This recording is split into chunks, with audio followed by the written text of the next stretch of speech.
Welcome to the Fourth Floor on the 5 Reasons Sports Network, an extension of the 5 on the Floor podcast that will come to you later tonight. If you missed our episode last night, you can still catch it. Feel like we're doing these late nights every single night these days. Sponsored by Biscayne Bay Brewing. Make sure that you ask for it in any restaurant that you're at. They're going to have a brew house right in downtown. I'm vaccinated, so I'm all right. Right in downtown Miami between between the stadium and the arena. They're going to be right there with the brew house. We're going to start doing some watch parties there and all kinds of other cool stuff. Make sure you get Biscayne Bay Brewing. I just heard today, actually, that their IPA is the #1 seller at Whole Foods this month, which is pretty incredible. So Biscayne Bay Brewing, picking up considerably. Make sure that you ask for it by name. Also sponsored by InsuranceByLynette.com. I was actually on the phone with Lynette today trying to help out a terrible driver friend of mine, and I cannot believe the deal she got. I thought this person was completely uninsurable. Okay, if this person ever hears me say that, I'm a dead person. But completely uninsurable, and somehow she got this person half price of what she used to be before 2 additional accidents. So reach out to Lynette. Trust me, okay? I'm telling you, 954-581-8800, InsuranceByLynette.com. I am not encouraging bad driving. Sometimes I just can't stop it. All right, let's get to tonight's episode. We've got Ricky, we've got Brady, we've got Jonathan, we've got Alejandro, our producer. Greg has bad internet, so he will not be joining us. He is the internet problem tonight. Blames Spectrum in South Carolina. He might be with me later tonight. The Heat played Denver after a pretty wretched performance last night. They got up on Phoenix early. They got into their offense early. They got into transition. They scored 34 in the first, and then they scored 50 points basically the rest of the game. Denver, no Jamal Murray, out for the season. Jimmy Butler will play tonight on the bad ankle. Goran Dragic will not play. I think you can say this is a scheduled rest day. Let's go to you first, Brady. You were on the calls today. Spoelstra really didn't sugarcoat that. I mean, there's no serious injury with Dragic right now. But you don't have Oladipo. You don't have Dragic. So we're going to see some Gabe Vincent tonight? Yeah, I think that's definitely what it is. Every time we've not seen Goran. Yeah, every time we've not seen Goran, we've seen Gabe Vincent. He's been able to score really well or defend really well, and his scoring hasn't really been there. I think that's what we originally thought when we talked about Gabe Vincent, was that he's going to be a shooter particularly. And I think when he gets downhill, he's better than he is a shooter. And I think that obviously Tyler Hero needs to step up in those sets a little bit more. Even though we've kind of pushed him to be the off-ball guy where he kind of thrives a bit more when another guy is kind of scoring. But as we've seen, a guy like Goran hasn't gotten going lately. You know, Gabe Vincent hasn't been that guy. I think Tyler now needs to step up in that role to kind of be the on-ball guy. Maybe not look to play make as much as he did in that starting lineup, but at least take initiative to try to score the ball off the dribble. Jermaine King, no, Jimmy is playing. He is active tonight. He's playing. They went through everything. I'm surprised, honestly. I thought last night it would swell up and he wouldn't be able to. Ricky, let's get to the circumstances here in Denver. This is typically one of the worst places in the league to play, particularly second night of a back-to-back. You feel it as soon as you get off the plane. We have seen great Heat teams get throttled there. Big 3 Heat teams get throttled there. This is not a great Heat team at the moment. They don't have Dragic tonight. Not that they've really gotten a lot from him lately anyway. They got Jimmy on a bum ankle and no Oladipo. So I know that Murray is out, but it doesn't feel quite like the scales have tipped in the Heat's favor. No, I don't think so either, because it's funny. I wanted to mention this last time, but it's all good. I think Denver got a little bit lucky when they traded for Aaron Gordon at the trade deadline. I think that trade turned out to be very timely, because now you've got a fringe borderline all-star kind of caliber player in Gordon that could potentially help you win 1 or 2 games. Of course, we're going to have to see what Michael Porter Jr. is able to do. From what I've seen, from what I understand, he's also been making some slight improvements on defense. He at least tries, which has been one of his biggest question marks since he recovered from his pre-career back injury. So I think right now, even though Jamal Murray's out, I think Denver is still going to be competitive in this Western Conference, and they will almost certainly beat Miami tonight. Oops. All right, well, Jonathan, it's hard to argue. I don't know who's lagging, if it's me or Ricky or Brady. It's probably me. It's usually me. So I apologize for that. Jonathan, let's get to you on this. People are asking about Strus minutes. I feel like we're sort of digging deep. By the way, Ricky was able to pick up his Manscaped today, so Use the code I 5RSN for 20% off. Jonathan, we saw the offense look really fluid in the first quarter. A lot of attacks. Bam ended up with 6 shots. He held Devin Booker to like 2 of 9 from the field or something outrageous like that.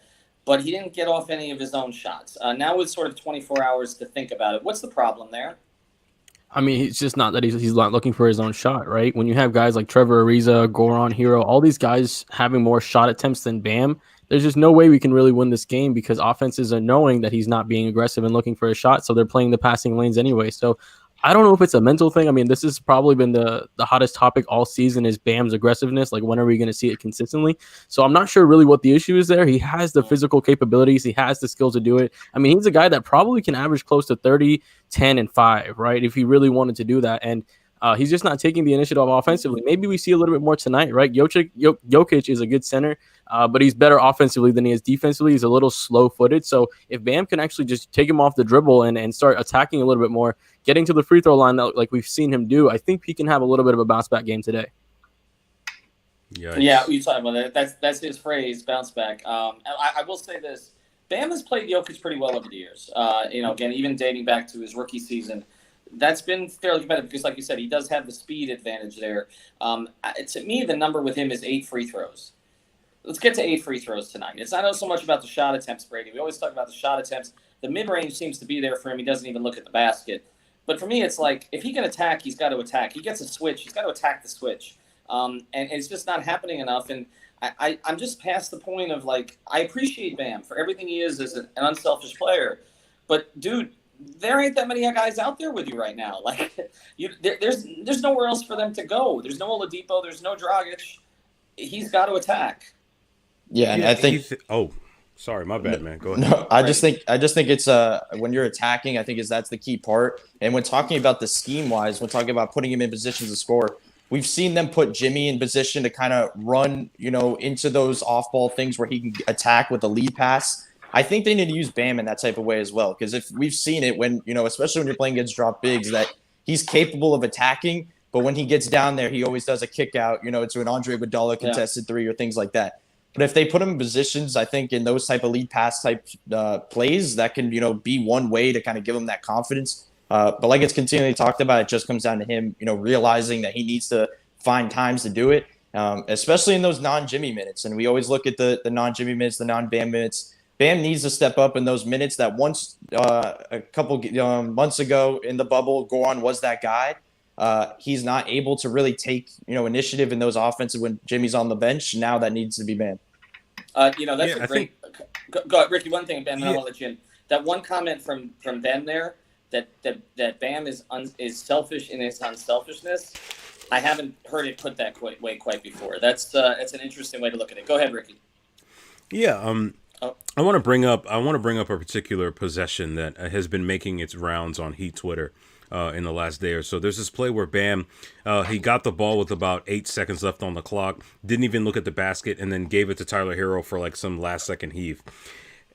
We are all on Bam for his aggressiveness, but if we really look at that play, he was actually being smart and not attacking the basket, mainly because if you looked at the way the play was set up, and I wish we had like one of those cool screens so I could do the whole Telestrator thing, but we're Paul, working on it, don't worry. Okay, all right, cool. But Chris Paul was on his weak side, so the moment Bam puts the ball on the ground, Chris Paul, who, if I'm not mistaken, passed Scottie Pippen in career steals over the weekend, would have taken that thing in a heartbeat and been on the other side of the court within seconds. So if we want to criticize Bam's lack of aggressiveness, let's actually use a play that makes sense, not the one that we saw there. And Bam, one last thing with Bam, when it comes to big, I'm scared to use the word girthy, but big, large centers, like Nikola Jokic and some of the players that we've seen come to Miami and spank this team, Bam doesn't do well for some reason. His athleticism for some reason doesn't come out. He's not jumping over these guys. He's not a giant killer in that sense.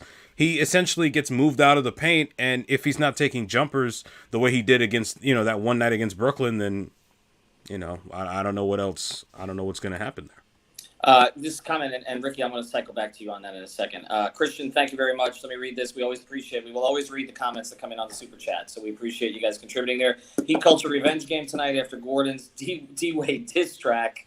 That was silly. He'd hold him to less than 50% shooting, like the 49 out of 100 player he is. All-star shaking my head. There will be more. There will be more fringe. There will be more of a role for him, obviously, without Murray. I will ask this, and then we'll just get to the rest of the picks because Ricky's kind of given his already. Brady, where does Denver make up for the loss of Jamal Murray? I mean, you're talking about a guy who's a 22-point scorer on pretty decent efficiency. Yeah, Mike Malone was just talking about it before the game that you can't replace Jamal Murray. It's just going to have to be, multiple guys that are going to have to just make up for it together.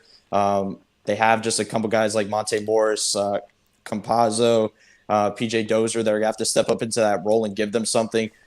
They're lucky that their big is basically a point guard in their own. There's only a few of those. Jokic and Bam are the two facing off tonight. So they're lucky that they're not losing their focal point in their offense still. But when you're losing that type of scoring, that kind of takes the pressure off of Jokic at times. As you guys mentioned, Aaron Gordon is a big piece of that he can step up in those areas that they at least have a shot to do so. But that's where it's going to be interesting. And you've mentioned it before. This is a thing that kind of takes a toll on a team to kind of get there mentally. And even looking at the game tonight, Mike Malone was talking about they played 7 of their last 7 games in 11 nights. And he kept using the word fatigue, which is something you don't really hear from coaches before you go into a game. So they're kind of, seem like they're heading in a direction where they're just going to kind of see where they go in this type of circumstance. So it's going to be interesting what they can do, and it's going to fall on their MVP candidate, Jokic. Now, I don't think he's really an RSHK because he's become a pretty good player, but I'm expecting a big Monte Morris game today in whatever minutes he plays. He just seems like the guy. Jonathan, give me a path to victory tonight. So before I get to the path to victory, I want to give you a funny stat. Monte Morris is shooting 66% from returning from his injury from deep. It's not on high volume. It's 80. It's only on 8 of 12, but 38% That's going to be 90, season, right? And then 66% over the last couple of weeks. So he's he's due for that random scrub heat killer kind of game. But getting to the path to victory, I mean, offensively, we're going to have to use a lot of ball movement, right? We don't want to just stick to looking for one action. The only thing Denver really does weak defensively is guard assists, right? Otherwise, they're pretty good defensively on other areas. So I think we're going to have to move the ball really well. Bam can only take 6 shots. I want to see him take the second most behind Jimmy. Like you said, get to the line. Duncan can't be the only 3-point threat that we have tonight, right? There has to be another guy that comes out and hits a couple of threes, whether it's Hero, whether it's none. He's been playing pretty well, 44% over the last 5 games. We might see a little bit there. So I think that's what we have to do offensively. Defensively, we got to finish possessions with rebounds and just try to contain Jokic as best as we can. All right, let's just around the horn here, and then I'll get to Alejandro's pick at the end. Who's the backup big tonight, Brady? Is it Precious? Is it Dedmon? Or is it Bielitsa? Before this back-to-back, I expected Dedmon to play one of these games. But it just seems like Spoelstra always ties into one guy. Even though you saw the Bielitsa thing back and forth, it just seems like he's gotten back to the Precious to kind of utilize him in that way. And he had a bad game last game. I do kind of think they go back to Awful. Precious again. But I wouldn't count out them throwing Dedmon. And I think it's a kind of game, you're in Denver. You're playing, a quality bigs across the board. Why not just see what he gives you? I don't really see a reason why not. It's a back-to-back where guys, he's probably the freshest legs that they have. So I do think there's a chance that he can. But it does become interesting when talking about the other big in Bielitsa that the trust level that we expected before they got him is not there immediately because the shot's not falling. He's not giving you a lot offensively fit-wise. And obviously he doesn't give you anything defensively, really. So it's going to be interesting to see how he kind of fits in as they continue to get into the role that maybe, the continued comparison in Kelly Olynyk, that if he can get to a certain level like that to kind of fit in the offense. Lynette says, if it's Precious, I'm going to scream. We apologize. Get ready. Christian's comment, I'm going to have to answer that on the podcast. I don't know. Who is the random scrub heat killer coach? That's a great question. I might actually put that on Twitter tonight. Appreciate that, Christian. We'll throw that out there. All right, last one. Ricky, I know you don't think that they're winning tonight. He's not a scrub, though. You got to find a scrub coach. Like a scrub that had coach? success against the Heat. There's got to be one. Yeah, I think that's Eric what Musselman? they're going. Who is the coach of the random scrub heat killer team? Oh, my God. Man. You're going back to Beach Dogs days. Yeah, that was West Palm Beach Beach Dogs. Yeah. Yikes. I spent some time with Eric Musselman up there at the Ale House. Anyway, we don't need to go back to all this Floyd? stuff. All right, let's close with this one. Alejandro, I'll give you the last word. Is it maybe Tim Floyd? Is it worth staying up tonight, Alejandro? Is it worth staying up? Yeah, Alejandro's but I frozen. don't think We've lost they're Alejandro. winning. We've No, lost I'm me. here. All right. I'm here. Have a good night. Insurance plan. He's 10 That's seconds me. behind. All right. Oh, Thanks, nice. everybody. Insurance pilot. Yeah, we'll remove Ethan. Thank you. All right. Bye, All guys. right. Have a good night. Thank you, Insurance Pilot Net and Oh, Price Picks and everybody. Thank you, Ricky. We'll be back with more. Now Oh, let's listen okay. to Eric Spoelstra, who's talking right before the game against the Denver Nuggets. Coach, we'll get started once we get some hands raised. Okay.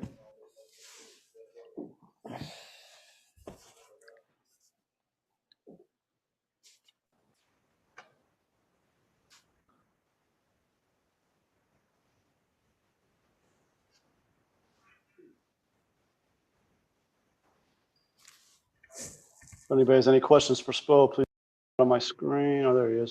Approach with Goran Dragic. What's sort of the thought process there? This is just something we want to, monitor and be smart about. He's feeling great. Our schedule is pretty busy, and we think this will help. This kind of approach, is it made on game day? Do you tell them going into a trip, I'm circling X, Y, and Z? Or is it just something when you get to the game and on game day, you just make the decision then? Yeah, we're treating everything day to day and communicating as much as possible through the process. And then we just got word, which didn't look great last night, that Jimmy will try to go and play tonight. Is that just sort of the Jimmy that if there's a way he will? Yeah, there's no doubt about it that Jimmy will always want to go, but we evaluated him today, and he passed all the tests with the trainers, and that allowed him to, where we all feel comfortable him going tonight. And then last one from me. Michael Malone just spoke about how his team looks fatigued. He admitted it. He cited some numbers. He said this will be our 7th game in 11 days. You're in the middle of the same kind of stretch, 8 games in 12 days. Is there any way to plan for this, or do you just try to survive this? Thank you. You try to get better, through it. We've been playing better basketball even throughout this schedule. And we faced a very good team last night, and they outplayed us. I think the majority of the things that we were disappointed about, I think they had something to say about it. And none of that had to do with, the schedule or the fatigue. They just outplayed us. And so now we have another quality opponent. Our guys are looking forward to this, particularly after how we played last night. Next, we'll go to Leonardo Torres, well, Comercio, Peru. Coach, it's Leonardo Torres from Peru. Hope you're well. Coach, how did the team stop an MVP candidate like Nikola Jokic? And what are your thoughts on Facundo Campazzo's defense? Well, his defense has an impact. Look, we said it for many of our guys. A player who's tough, who makes multiple efforts, who competes on every possession, that's a talent unto itself, and that's what you're seeing with Campazzo. He's just relentless with his energy and his effort. And then as far as Jokic, he's playing at an MVP level, and we're trying to build a very consistent, stable, disruptive defense. And you're going to get challenged in so many different ways in this league, and Jokic is a unique challenge because of his ability to make others better with the pass. His size, is unique also, because he can score and use his size to be right at the rim. So there's a lot of things that we have to contend with, and hopefully our defensive habits are ready for this. All right, Coach, that's it. Thank you. Thank you. All right, that was Coach Eric Spoelstra earlier today. For all of you that are asking if Jimmy Butler will play tonight, he is actually available. So he probably is even in the starting lineup as he's been doing in the last couple of games. So let's go now and listen to Mike Malone, the Denver Nuggets coach, and what he said about facing the Miami Heat, what kind of challenge could be for the Denver team that's struggling without Jamal Murray but they're facing the Miami Heat on the second game of a back-to-back. So let's listen to Malone right away here on the 5 Reasons YouTube channel. How did you process yesterday's news, and how is Jamal doing mentally? Well, I knew before yesterday, so it's been an emotional, 24, 36 hours, whatever it is, for Jamal, most importantly. Jamal's devastated, understandably so. I think the team is also a little, we understand the importance of Jamal Murray. We're a better team when Jamal is healthy.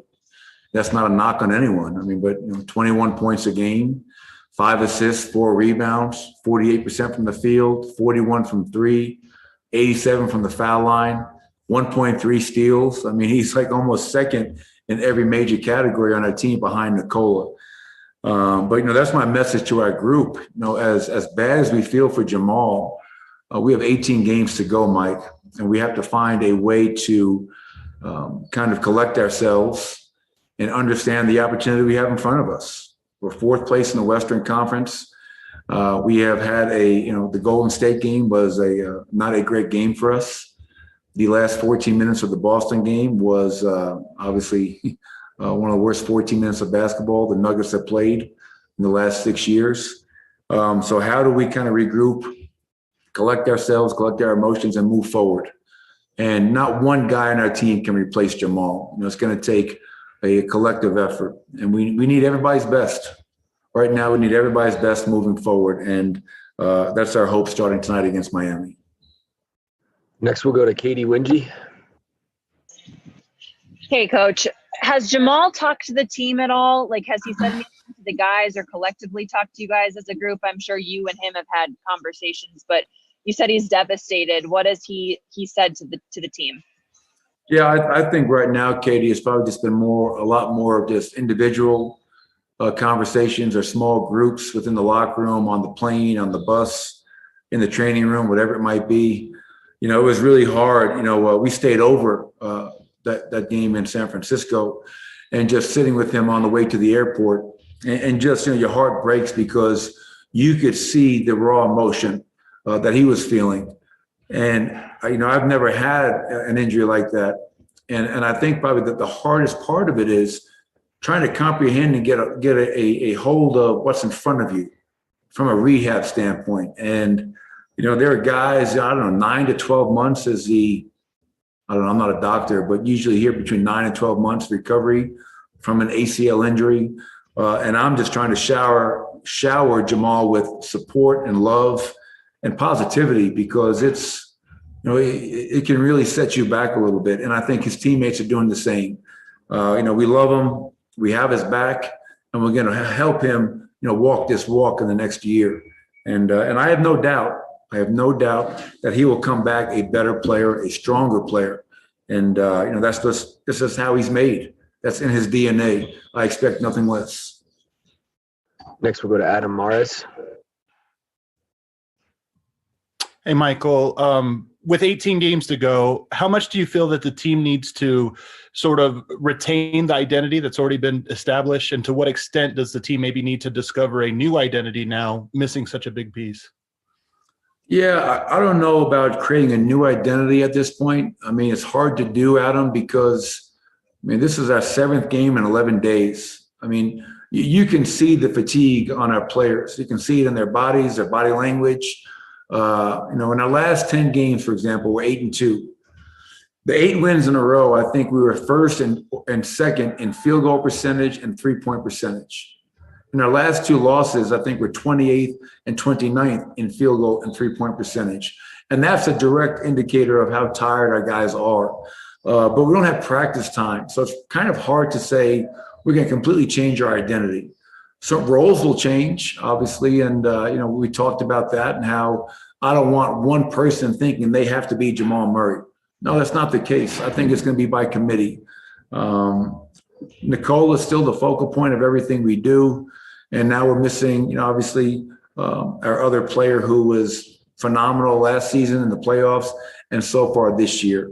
And it's just an opportunity in adverse times for somebody else to step up.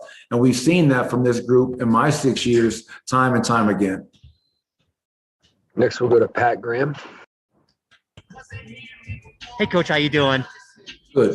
Hey, so I know you can't comment on reports and maybe Austin Rivers or anything like that. My question to you is, how difficult is it to integrate a new piece if you brought someone in at this juncture of the season?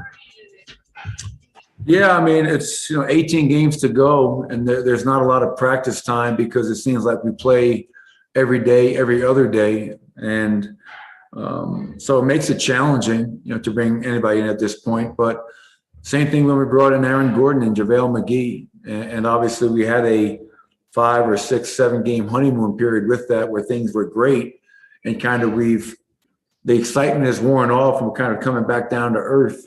So it's a challenge, but, I give Tim Connolly credit. I think he and his staff are always looking at opportunities, for us to potentially help ourselves.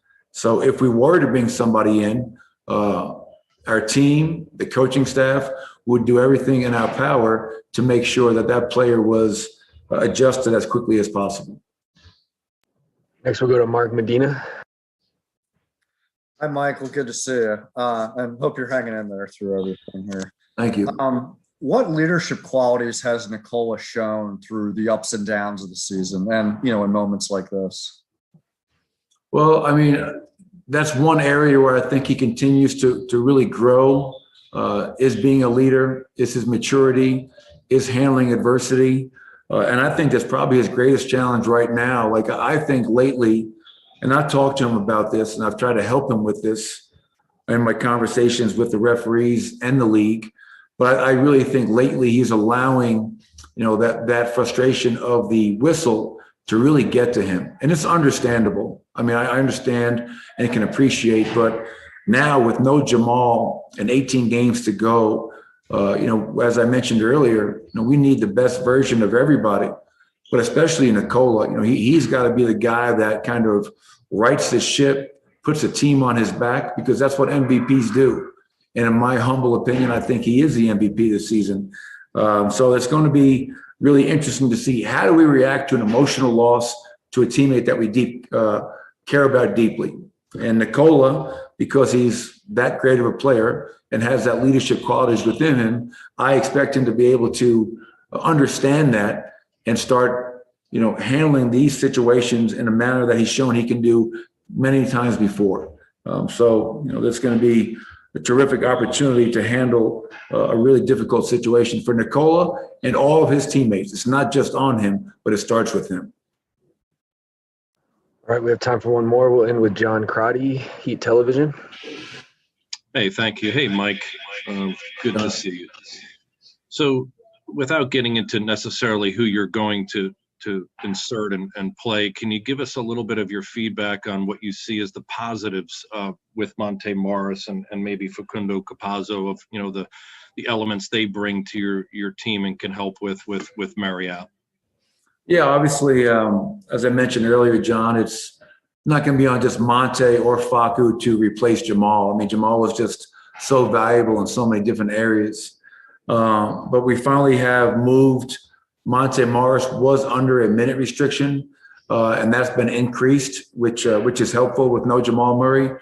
And Monte is a guy that runs his team. Obviously, the thing that jumps off the stat sheets with Monte is always his ability to value the ball at a high level and make his teammates better. And his three-point shooting, I think he's put so much time into that. He's becoming much more of a consistent three-point threat, where if you want to help off of him, he's going to make you pay. As far as Facu, I mean, just the toughness, the defense, the intensity, the playmaking. He went through a tough stretch of making threes, but lately he's been shooting the ball lights out. And I just want those guys to be themselves. Don't go out there to try to be something you're not. Be true to yourself and just bring it every single night. Play hard, compete, play with discipline, play with effort, and play on both ends of the floor. And if they do that, then we're going to have a chance to weather the storm without Jamal.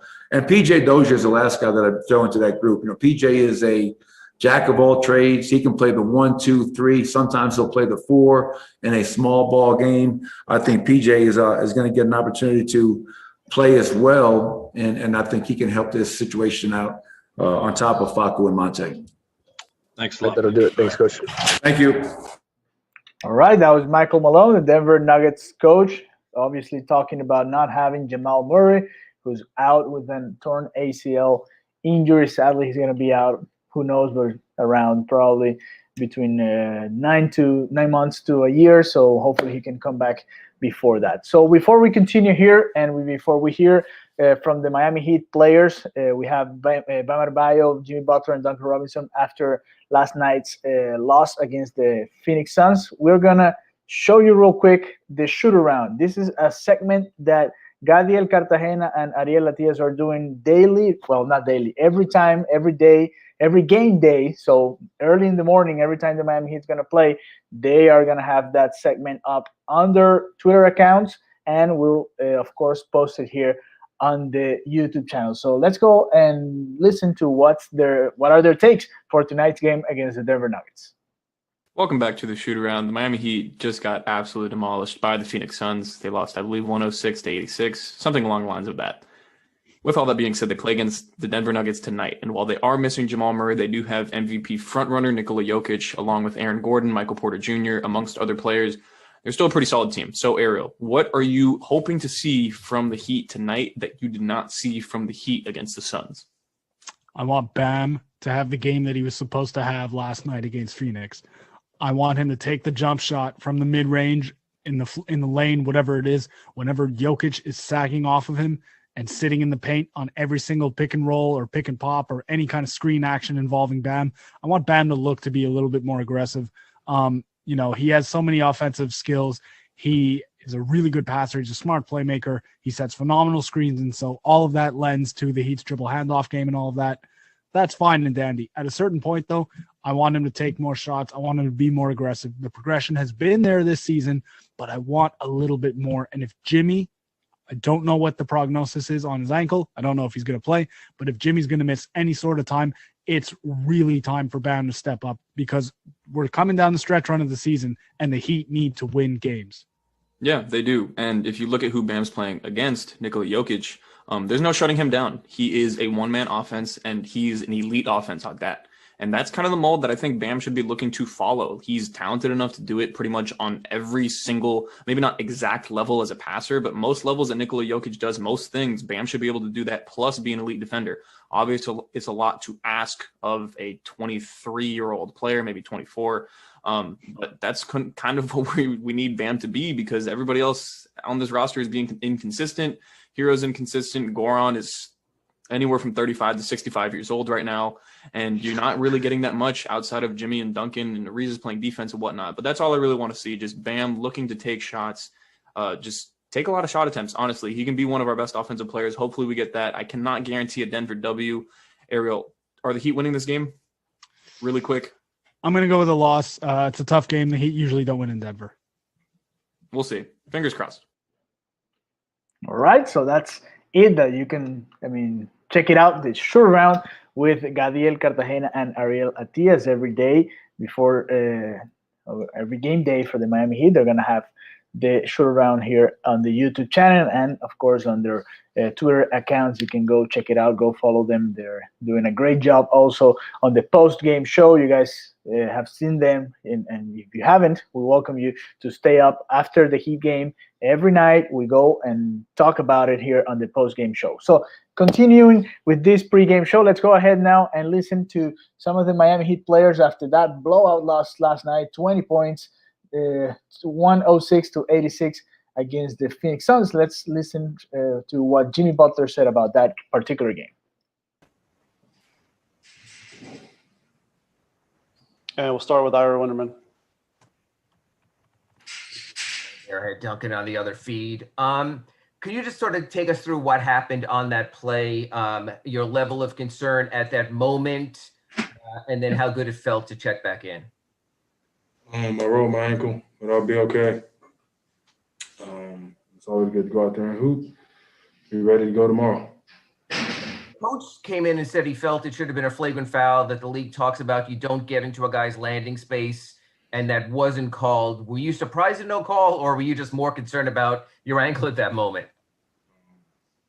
that wasn't going to be a 20-point play to make us win the game. So I'm not too worried about it. And then just, we see some of these from the team every now and then, the low scoring game, this time an 86-point game. Is it just the credit to the defense of the Suns, or is there a reason why sometimes you get in the mud, like you say, in offense like this, and after a 34-point first quarter, it just goes south? We just start making stuff up after a while, not doing what we said we're going to do.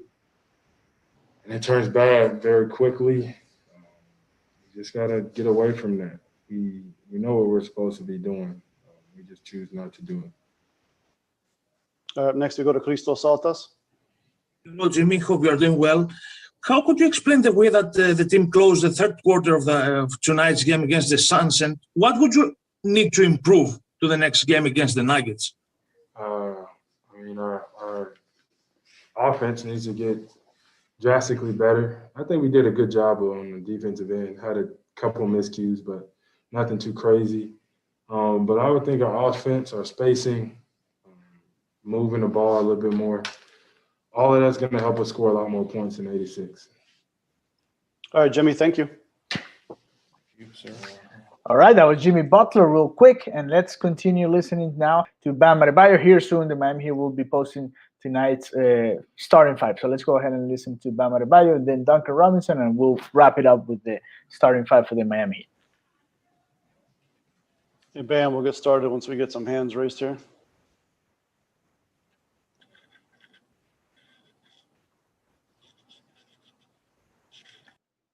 Scoring games for you guys, and some have come against very good defensive teams also. Was this something you look at as a one-off, or is this a game you looked at that's something you simply fundamentally did not do? Definitely a winnable game, but I feel like we didn't play together like we should have. When we playing together, everybody's involved. Everybody's in the rhythm. And today, I feel like a lot of times we was playing hero ball, instead of trying to move the defense because they're a great defensive team. We was taking one-shot passes, so that hurt us. And that sort of dovetails to the question I was going to ask then. I know you say it's never about your shots, and it's about moving the ball and get the best shots. On the other hand, you had 6 shots in the game where maybe it called for a little more. Were you getting the ball where you needed? Coach just spoke about that also to a degree, that the ball needed to get to certain places. So does that dovetail with what you just said, that your shots were low because the ball wasn't getting to where it needed to get? I wouldn't put it in that sense. Okay. Well, nobody in no rhythm. I feel like we was taking quick shots, so we couldn't nobody really get going. And then just your thoughts when you saw Jimmy, one, go down, and then when you saw Jimmy back at the scorer's table and check back in. JB's a fighter, so I never really get worried about JB. He's one of those guys. He's mentally tough. He gonna put his body on the line for his teammates. And that's vice versa. I do the same thing for him. Up next, we have Anthony Chang. Hey, Bam, to kind of go off of Ira's question there, I know we always often look at shot attempts to kind of determine how aggressive a player is. What do you look at to gauge whether you were aggressive or not? Is there anything other than shot attempts that you look at specifically to say, kind of gauge whether you were aggressive or not in each respective game? Say it again. Is there a stat that you look at to gauge whether you were aggressive enough or not, other than shot attempts? Yeah. Was it a win or a loss? Simple enough. Thank you. All right, Bam, that's it. Thank you. Black Lives Matter, people. Right, that was Bam Adebayo.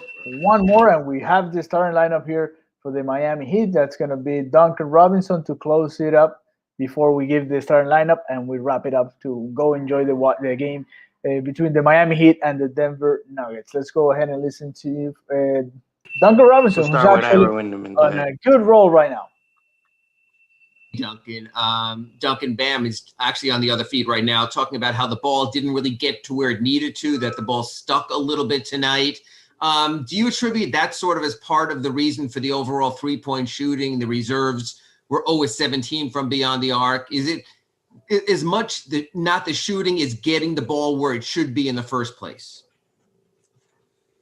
Yeah, I definitely think there's a basketball karma to it. When you are connected, everyone feels like they're in rhythm, then obviously, the shots are more inclined to go in. But I don't think it's a, individual selfish thing. I don't think anyone's out there trying to get their own and, be a pig or anything. Definitely don't think that. I think, it's just about finding that connectivity. We've had it at stretches this year and we haven't at other stretches. So it's just about, continuing to find that connection. All right, up next we have Anthony Chiang, Miami Herald. Go ahead. Hey, Duncan. I know Bam takes a lot of pride in your shot attempts and what you do on the offensive end. How much pride do you kind of take in Bam? And, do you take it as do you take it hard on yourself when he has a night like tonight where he only gets 6 shot attempts? Yeah, it surprised me just looking at the box score. I think we all take Bam for granted at times, just with how much he does for everybody on both ends of the floor. He covers up so much defensively and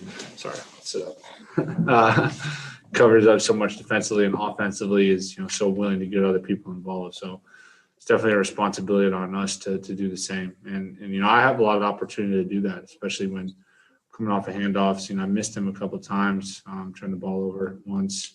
I had an opportunity to get it to him where he can play make. So, I think it's got to be a collective effort for sure. Thank you. All right, up next, Cooper Moorhead, Heat.com. Go ahead. Duncan, it's pretty clear how important it is for you guys to be able to not just get stops, but able to turn those stops into a little bit of pace for your offense. But what's the difference between a night like the other night in Portland, where it felt like you guys were being disruptive all night, and then tonight where Phoenix was uncomfortable in that early part of the game, and then they got more comfortable as things went on? I think it's a combination of things. I think we had stretches where we were really disruptive tonight, like you said, mentioned early, rather than later. But they're a good team too. And they get very organized offensively. They get to really good spacing. So, it's not like we're going to be able to hold every team to 80, 90 points. That's not to say that, we were perfect tonight defensively, because we definitely weren't.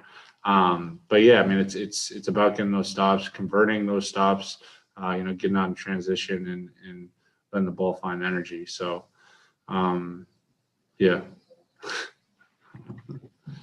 All right, up next, we're going to go with Joseph Begiristain, Heat.com. Go ahead. Hey, Duncan, I saw on your podcast you mentioned you did like a word association and you mentioned CP3. How fun is it to compete against him, and what makes him so tough? It's probably just the way that he controls the game. He's always thinking. You can see it. His mind's just always working and moving, trying to find a way to manipulate a game, and whether it's himself attacking and creating, but also he has just an awareness of who he's out there on the floor with and who he can get involved and how he can do it. So obviously, he's been doing it for a long, long time. He has a wealth of basketball knowledge, and saw it on display tonight. Thank you. All right, Duncan, that's it. Thank you. All right, that was Duncan Robinson, and with that, we're gonna wrap it up right here. This is the starting lineup for the Miami Heat tonight. All right, everybody, that is going to conclude media availability. Thank you. The same one the Miami Heat used last night, so it's going to be the usual 5. Of course, Victor Oladipo is out, so it's going to be Kendrick Nunn, Duncan Robinson, Jimmy Butler, Trevor Ariza, and Bam Adebayo. So Kendrick Nunn, Duncan Robinson, Jimmy Butler, Trevor Ariza, and Bam Adebayo. That's the starting 5 for the Miami Heat tonight against the Denver Nuggets. Thank you very much for staying with us here in the pregame show, the 5 Reasons pregame show, brought to you by Insurance by Lynette and, of course, our friends from Biscayne Bay Brewing that are bringing me this week some of the news Marlins Lager that are just great. They're just beautiful, and I love the Marlins Lager and the Tropical IPA as well. So thank you very much. Of course, we're going to have the live score here as we usually do, so we can comment on what's going on during the game there. If you don't have a place to hang out, you're welcome to come here and join us in the live score and that way we can all have fun there. So thank you very much. Let's get rid of these banners real quick, and we will see you soon here in the live score, and then in the post up right after the game's over. You can come over here in the 5 Reasons YouTube channel and join us for the post game show, the post up, hosted by Royal Shepherd. Thank you very much, Renol. Thank you for your comments here. David, thank you as well. Brandon, thank you for your comments from Durham, North Carolina. Thank you to all of you, and hopefully we will see you back here on the 5 Reasons YouTube channel. Remember to subscribe, to give your comments here, to give it a thumbs up, to help us keep growing this community here in the YouTube channel. Have a good one. Enjoy the game, and we will see you later tonight or tomorrow morning in any of the 5 Reasons platforms. Have a good one.